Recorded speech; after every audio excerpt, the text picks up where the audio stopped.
Towards the end of last year, I made a huge investment in myself, which totally blew up in my face. I spent $15,000 on a training that was supposed to help me build a system that would essentially automate my client acquisition. It would bring me more customers than I knew how to deal with, all that kind of thing. And I got nothing, zero. I ran the system for about 4 months, no signups, no new clients, absolute waste of money. However, it taught me some of the most valuable lessons I have learned in my time running this business. Now, during this time, I had a lot of voices, a lot of people close to me telling me that I needed to go back to this company, demand my money back, tell them, this was terrible. I'm paying 15 grand. I should not have zero results. There should be some thing that comes from this. Now, yes, it was pretty disappointing that 15 grand brought back literally zero returns. However, a lot of the blame actually fell on me, because I didn't understand my product very well, I didn't understand my market very well, and most importantly, I didn't understand my product market fit very well. Product market fit is actually something that I've been working with one of my other clients. It's not something I've really delved into much myself, but doing it with this client, it's made me really understand the importance of product market fit and why not getting that nailed in my own business is what made this system fail ultimately. So I want to give you a 6-step process to help test your product market fit and utilize it in your business so you don't make the same mistake that I did. Now, you may already know this process, you may have seen this before from another Dan Olson, but I thought it was a very helpful template and I just wanted to use it and expand on it with some of my own thoughts and experiences. So first of all, a pretty simple one is define your customer. So who are you selling to? That might seem like an obvious thing for many of us, but I know early on in my business, not really knowing who I was serving meant it was very difficult to find clients. I had a skill set, a product, I suppose, as it were, in myself, but I didn't know who actually I wanted to serve, and just kind of putting myself out there didn't help. Knowing who your customer is helps you be more specific with your messaging, with your vision, and the more specific you can get, the better the rest of this process will be. So really try to define your ICP, I'll write that down.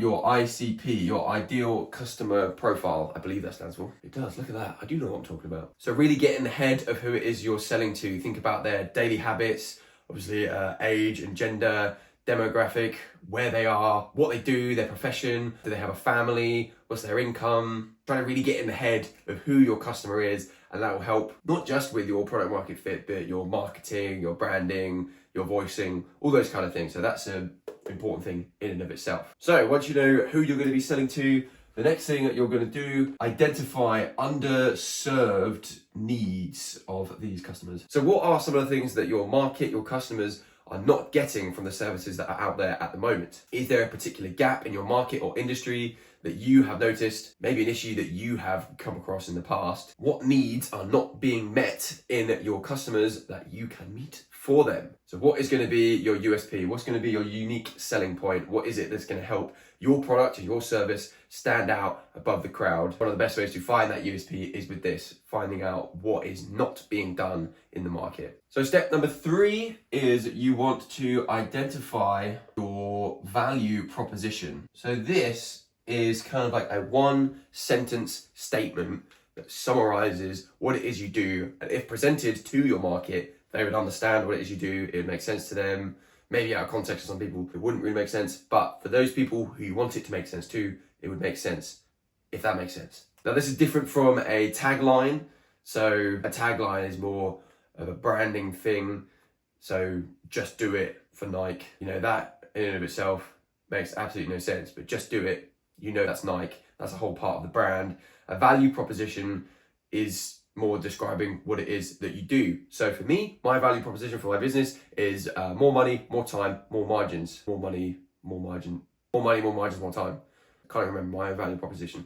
But to the people that I'm serving, that makes sense. I'm helping people make more money with better margins and bringing them more time to their lives. So can you give a 1-sentence statement that truly defines your business? And again, what makes you stand out? What is your ICP? How is your business different to other businesses and products in the market? How are you going to be serving underserved needs in your market? So moving on to step 4, you want to specify what is your minimal viable product. Now, this is actually where things went wrong for me in this system and what I was building. This was, I guess, the core to my $15,000 mistake. So I knew who I was trying to target with this system. I knew what the underserved needs were and what was missing. This system that I built was actually under a different value proposition. I guess it was a different product funnel system altogether. So it wasn't the same as what I've just read out to you. But my product and my minimal viable product was what was wrong. The issue was actually me.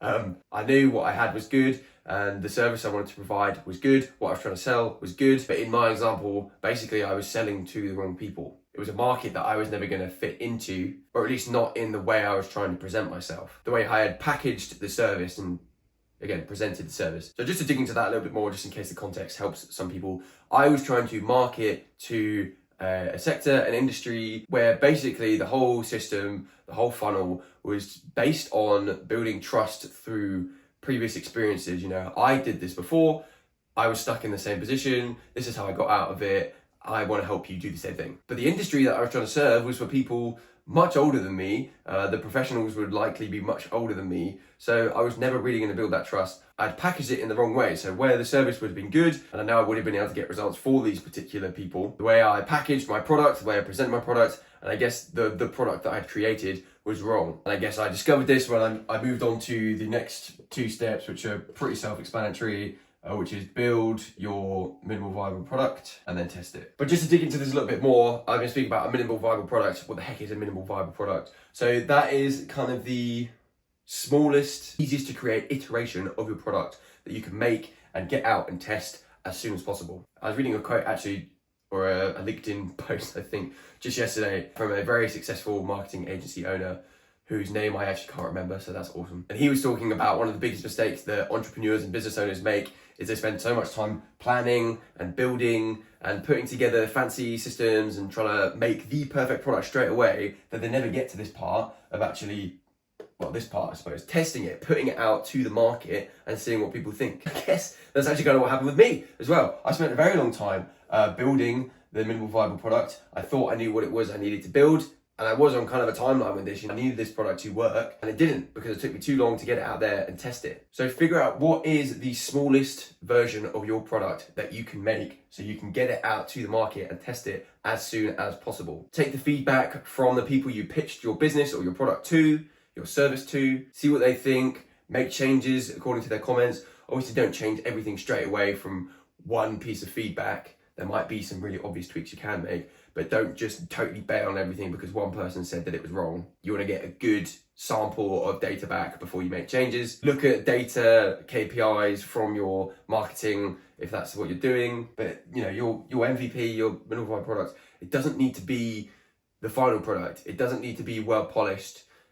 Simple scales is another phrase that I hear often. Just make something simple, a basic version of what it is you're trying to sell. You don't even have to have the thing yet at this point. It could be that actually you have a product that you build a waiting list for and you have kind of bullet points of what that product's going to be. You pitch that to people. You say, this is what I want to build. What do you think? Would you be interested in this?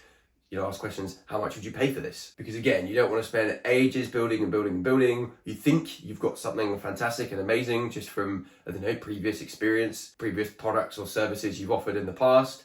And then actually you take it to market and it's an absolute flop. So start simple, start with the minimum, build it, test it, get feedback, get data, build again, and make some money. If you enjoyed this video or got any value out of it, please do consider liking and subscribing to the channel. I've got loads more videos like these coming up very soon. And as mentioned earlier, my value proposition, more money, more margins, more time.